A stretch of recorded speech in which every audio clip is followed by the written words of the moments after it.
নমস্কার বন্ধুরা, আপনারা সকলে কেমন আছেন? আজকে আমি আপনাদের জন্য নিয়ে এসেছি খুব কম সময়ে ও খুব কম উপকরণে তৈরি করা যাবে এমনই একটি চটজলদি চিকেন কষার রেসিপি, যেটি আপনারা নতুন গৃহিণী থেকে শুরু করে নতুন যারা রান্না শিখছেন সকলেই বানিয়ে নিতে পারবেন। তো তাহলে আমাদের আজকের এই রেসিপিটি শুরু করা যাক। আর আমি প্রিয়াঙ্কা আপনাদের সকলকে আমার চ্যানেল ডেলিশিয়াস রেসিপি বাংলাতে স্বাগত জানাই। তো আমাদের আজকের এই সহজ পদ্ধতিতে চিকেন কষা তৈরি করতে আমি নিয়েছি 750 গ্রাম পরিমাণে উইথ বোন চিকেন।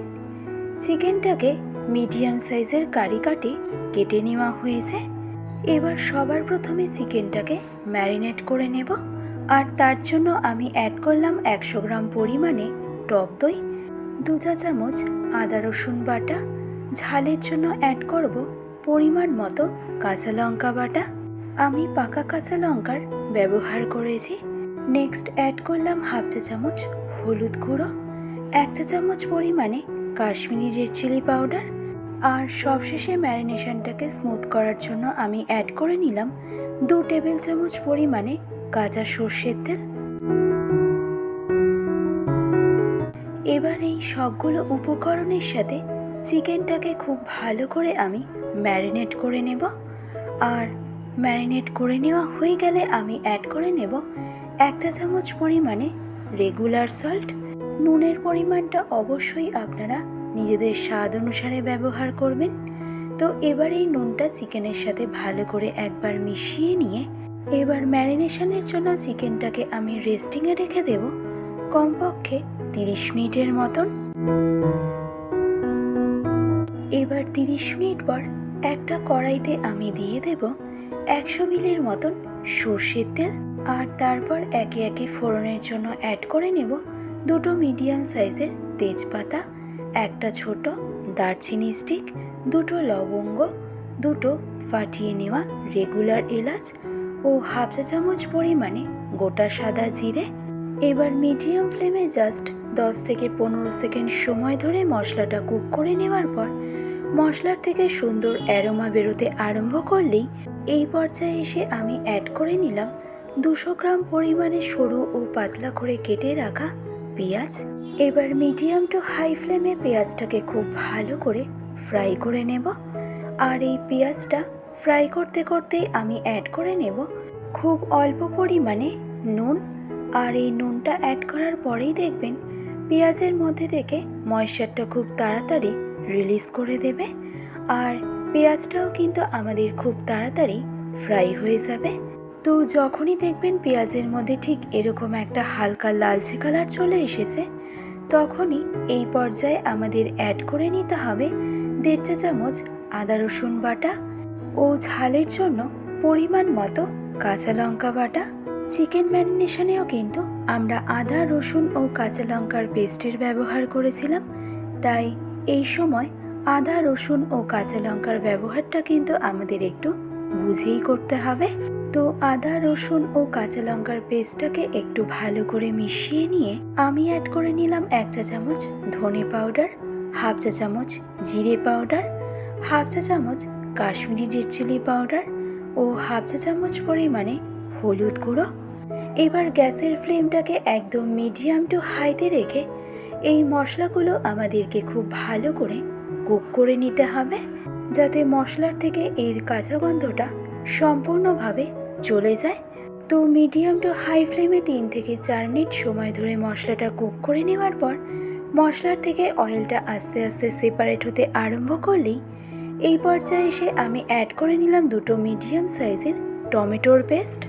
আর এই টমেটোটা অ্যাড করার পরেই এটাকে আমাদের মিডিয়াম টু হাই ফ্লেমে কুক করে নিতে হবে আরও 3 থেকে 4 মিনিটের মতন। কারণ এই টমেটোর পেস্টটা যদি ভালো করে কুক করা না হয় তাহলে কিন্তু চিকেন কষার সেই পারফেক্ট টেস্ট আসবে না। তো মিডিয়াম ফ্লেমে 3 থেকে 4 মিনিট সময় ধরে টমেটোর পেস্টটাকে কুক করে নেওয়া হয়ে গেলে এবার ঠিক এই পর্যায়ে এসে আমাদেরকে অ্যাড করে নিতে হবে 30 মিনিট আগে ম্যারিনেট করে রাখা চিকেন। এবার গ্যাসের ফ্লেমটাকে একদম মিডিয়ামে রেখে চিকেনটাকে আমাদের খুব ভালো করে একবার মিশিয়ে নিতে হবে। আর যেহেতু আমরা চিকেন কষা তৈরি করছি, তাই চিকেনের মধ্যে কিন্তু কোনো রকম অ্যাডিশনাল জলের ব্যবহার করব না। তো চিকেনটাকে মিডিয়াম ফ্লেমে ভালো করে মিশিয়ে নেওয়ার পর আমি অ্যাড করে নিলাম 2 মিডিয়াম সাইজের আলু, যেটাকে আমি সমান 1/2 করে কেটে নিয়েছি। আলুটাকে কোনো রকম না ভেজেই চিকেন কষানোর সময়ই আমাদেরকে দিয়ে দিতে হবে। এবার মিডিয়াম ফ্লেমে ফাইনালি সব কিছু ভালো করে একবার মিশিয়ে নিয়ে এবার ঢাকনা চাপা দিয়ে চিকেনটাকে কুক করে নেব মিডিয়াম ফ্লেমে 10 মিনিট। এবার সম্পূর্ণ 10 মিনিট পর ঢাকনা খুলে এই পর্যায়ে দেখুন চিকেনের থেকে কিন্তু বেশ অনেকটা জল রিলিজ করে দিয়েছে। আর চিকেন ও আলুটাও কিন্তু এই পর্যায়ে আমাদের কুক হয়ে গেছে 60%-এর মতন। তো চিকেনটাকে আবারও একবার খুব ভালো করে নেড়ে চেড়ে নিয়ে মিডিয়াম ফ্লেমে ঢাকনা চাপা দিয়ে চিকেনটাকে কুক করে নেব আরও 10 মিনিট। তবে চিকেনটা যাতে কড়াইয়ের নিচে লেগে না যায়, তার জন্য মাঝে মাঝে ঢাকনা খুলে চিকেনটাকে নেড়ে চেড়ে নিতে কিন্তু একদমই ভুলবেন না। আর এইভাবে সম্পূর্ণ 10 মিনিট সময় ধরে চিকেনটাকে মিডিয়াম ফ্লেমে কুক করে নেওয়ার পর এই স্টেজে দেখুন আমাদের চিকেন কষা কিন্তু অলমোস্ট ডান। চিকেনটাকে যত ভালো করে কষানো হবে ততই দেখবেন চিকেনের কালারটাও আস্তে আস্তে চেঞ্জ হতে থাকবে। তো চিকেন কষা ফাইনালি রেডি হয়ে গেলে এবার সবশেষে এসে আমি অ্যাড করে নেব খুব অল্প পরিমাণে এলাচের গুঁড়ো। এতে চিকেন কষার মধ্যে একটা সুন্দর ফ্লেভার এনে দেয়। তো এলাচের গুঁড়োটা চিকেনের সাথে ফাইনালি ভালো করে মিশিয়ে নিলেই আমাদের আজকের রেসিপি সহজ পদ্ধতিতে চিকেন কষা কিন্তু একদম রেডি।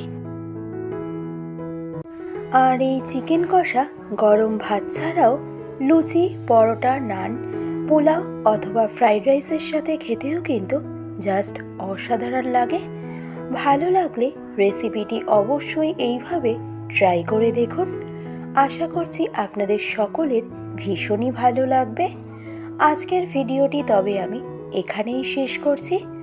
ভালো থাকবেন, সুস্থ থাকবেন, ধন্যবাদ।